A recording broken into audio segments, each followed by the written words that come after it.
বন্ধুরা, কেমন লাগলো আমাদের আজকের এপিসোড? কমেন্ট করে অবশ্যই জানাবে। ভয় পেয়ে আবার সাবস্ক্রাইব করতে ভুলে যেও না। দাখিল পাশ করার কয়েক মাস আগের ঘটনা।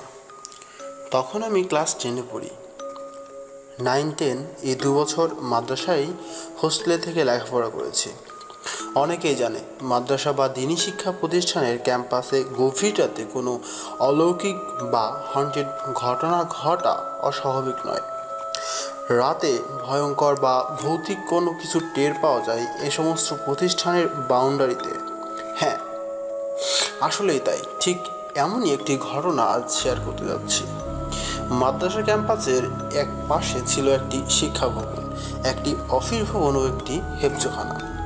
অন্য পাশে ছিল আরও একটা শিক্ষা ভবন, একটি এতিমখানা ও পাশেই রান্না খাওয়ার ঘর। অন্য পাশে ছিল হোস্টেল এবং হোস্টেলের পিছনে ছিল একটি গণকবর। বাকি পাশে ছিল রাস্তা এবং রাস্তার পাশে ছিল কর্ণফুলী নদী। আর মাঝখানে ছিল মাঝারি আকারের একটা মাঠ। এমন একটা প্লেসে রাত্রিবেলা কেমন পরিবেশ বিরাজ করে একবার ভাবুন তো।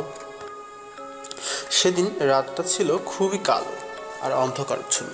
হোস্টেলের নিয়ম অনুযায়ী আমরা ঠিক রাত 11টার মধ্যেই যে যার বেডে শুয়ে পড়ি, কারণ ফজরের আগেই আবার সবাইকে উঠতে হয়।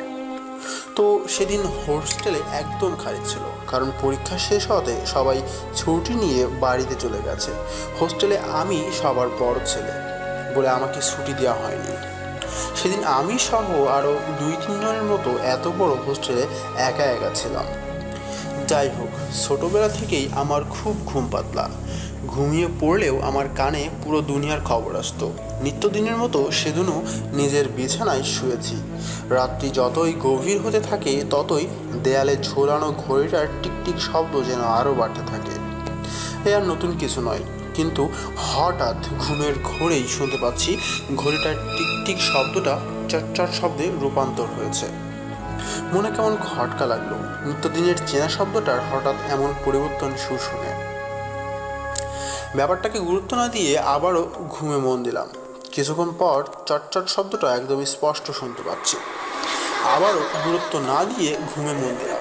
ঠিক তার কিছুক্ষণ পর হঠাৎ দেখলাম জানালার ফাঁক দিয়ে একটা বড় মাপের ধবধবে সাদা রঙের বিড়াল রুমে ঢুকলো। আমি বিড়ালটার গায়ে টর্চ মারতেই সে আমার দিকে বড় বড় চোখ করে তাকিয়ে রইল। সামান্য একটা বিড়ালের চাহনি দেখেই হঠাৎ ঘাবড়ে গেলাম। বুকের ভেতর কেমন যেন আটকে উঠল। বিড়ালটা পরিচিত ছিল না, একদম অপরিচিত আর বড় আকারের স্বাস্থ্যবান একটা বিড়াল, যা মাদ্রাসা ক্যাম্পাসে আগে কখনোই দেখিনি। আমি বিড়ালটাকে রুম থেকে হিস হিস করে তাড়িয়ে দিলে সে আবারও আমার দিকে ভয়ঙ্কর দৃষ্টিতে কিছুক্ষণ চেয়ে থেকে হঠাৎই জানালা দিয়ে লাফিয়ে চলে গেল। আমার তখনও অস্বাভাবিক কিছু মনে হয়নি। তা আমি রুমের সব জানালাগুলো বন্ধ করে দিয়ে আবারও ঘুমিয়ে পড়লাম। কিছুক্ষণ পর আবারও সেই চটচট শব্দ। এবার ঠিকঠাক লক্ষ্য করলাম এই চটচট শব্দটা ঘড়ি থেকে নয়, বরং বারান্দায় কে যেন পায়ে চটি পড়ে চটচট হাঁটছে। এটা সেই শব্দ। ব্যাপারটাকে গুরুত্ব দিলাম না, আবারও ঘুমিয়ে পড়লাম। ঠিক তখনই হঠাৎ ওই জানালায় ঝনঝন করে সজোরে 3টা থাপ্পড় দিল। এত রাতে জানালা চাপড়ানোর শব্দে একটু আটকে উঠলেও পরক্ষণে আবার নিজেই রিল্যাক্স হয়ে গেলাম। ভাবলাম হয়তো গরমের দিন, তাই হয়তো বাইরে হোস্টেল সুপার হাঁটাহাঁটি করছে, আর সে হয়তো আমাকে জেগে থাকতে দেখেছে বলে ঘুমিয়ে পড়ার সংকেত দিয়েছে। আমি আবারও আপন মনে একদম চুপচাপ শুয়ে পড়লাম। কিন্তু কিছুক্ষণ পর লক্ষ্য করলাম বাইরে যেন কালবৈশাখী ঝড় বয়ে যাচ্ছে। সব কিছুই যেন ভেঙে চুরে তছনছ হয়ে যাচ্ছে আর বিকট শব্দে ঝড় বইছে। কিন্তু ঝড়টা শুধু বারান্দার এক প্রান্ত থেকে অন্য প্রান্তে যায়। ভাবলাম বারান্দায় কিছু কাপড় আছে, সেগুলো ভিতরে নিয়ে আসি। পরক্ষণে আবার ভাবলাম, না, একটু আগেই হুজুর ধমক দিয়ে গেছে, তাই এখন যদি বাইরে যাই তাহলে পরে আবার বকা দিবে। এরকম 7-5 ভেবে আবারও ঘুমিয়ে পড়লাম। ভাগ্যিস ওই সময়ে বাইরে বের না হওয়াই ভালো হয়েছিল। কিছুক্ষণ পর দেখলাম ঝড় বাতাস একদম শেষ হয়ে গেছে, কিন্তু হঠাৎ বাইরে থেকে কোনো একটা পিচ্চি বাবুর আওয়াজ আসছে কানে। কান্নার শব্দটা প্রথমে হোস্টেলের পিছনে গণকবরের দিক থেকে ভেসে আসছে। আস্তে আস্তে কান্নার শব্দটা বড় হচ্ছিল এবং একদম স্পষ্ট শুনতে পাচ্ছিলাম। কোনো একটা বাবুর কান্নার আওয়াজ ছিল এটা, কিন্তু আশ্চর্যের বিষয় হলো বাবুটার চালের উপর উঠে কান্না করছে। কান্না করতে করতে একবার চালের ওই প্রান্তে যায়, আবার এই প্রান্তে আসে। বাবুটার ওই কান্না আর চালের উপর হাঁটার শব্দ একদমই স্পষ্ট শুনতে পাচ্ছি আমি। এতক্ষণে এবার একটু ভয় ভয় লাগতে শুরু করলো।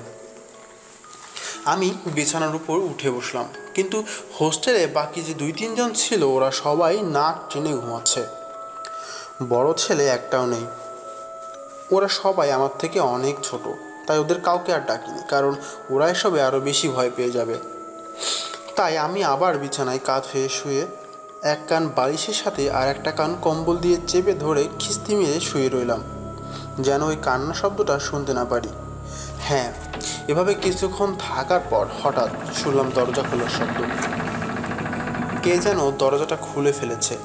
তাড়াতাড়ি সিথানের কাছ থেকে টর্চ লাইটটা দরজায় মারতেই দেখি হোস্টেলেরই একটা ছেলে দরজা খুলে বাইরে চলে যাচ্ছে। আমি তাড়াতাড়ি বিছানা থেকে এক লাফ মেরে উঠেই ওর কাছে গেলাম।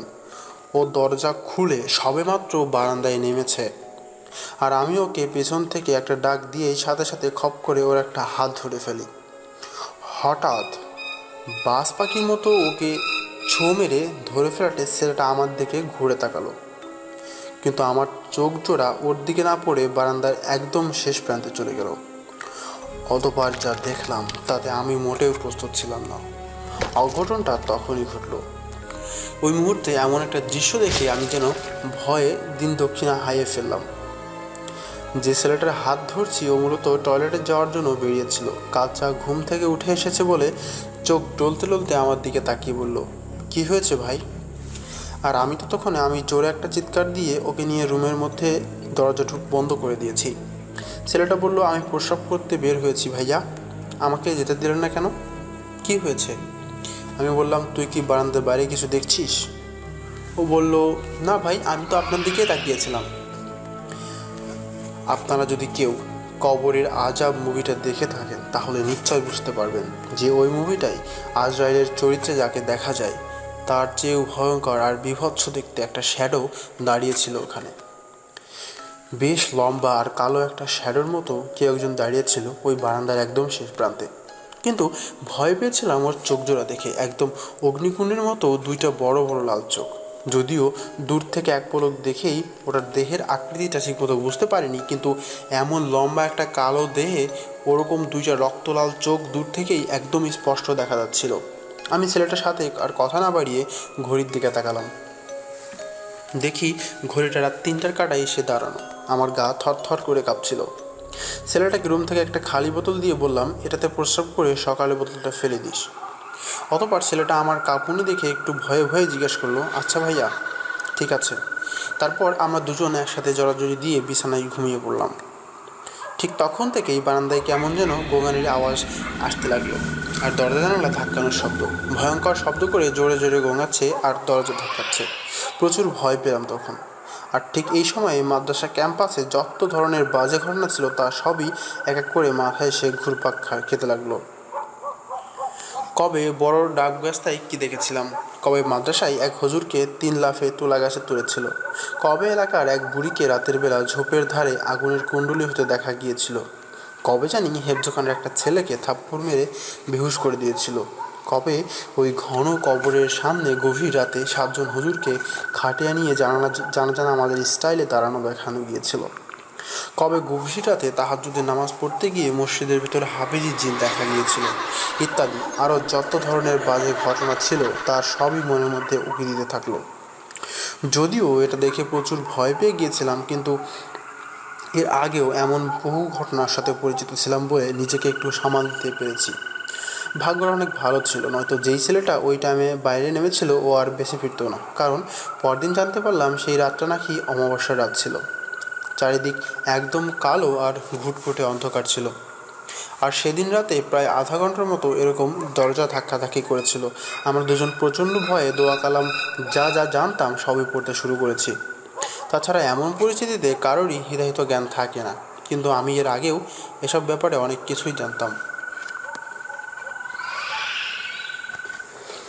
আমি এটা ঠিকই জানতাম যে পৃথিবীতে ভূত বলতে কিছুই নেই, কিন্তু জিনিসকে আমরা যেসব ভূত বলে জানি ওসব আসলে কোনো বাজে আত্মা, বদ জিন পরি কিংবা পেতনি। আর কোনো বাজে জিনিস কখনোই ঘরের চৌকাঠ পেরিয়ে গৃহের ভেতরে প্রবেশ করতে পারে না। যা পারে সব ঘরের বাইরে, কিন্তু ভেতরে নয়। তবুও ভয়ের কারণে পরদিন প্রচণ্ড জ্বর আসে। একটানা 3 দিন শুধু গা পোড়া জ্বর ছিল আমার। ঘটনা জানাজানি হওয়ার পর হুজুর পানি পোড়া আর কি ঝাড়ফুঁক যেন করলো। তারপর 3 দিন পর আবারও আগের মতো সুস্থ হয়ে গেলাম।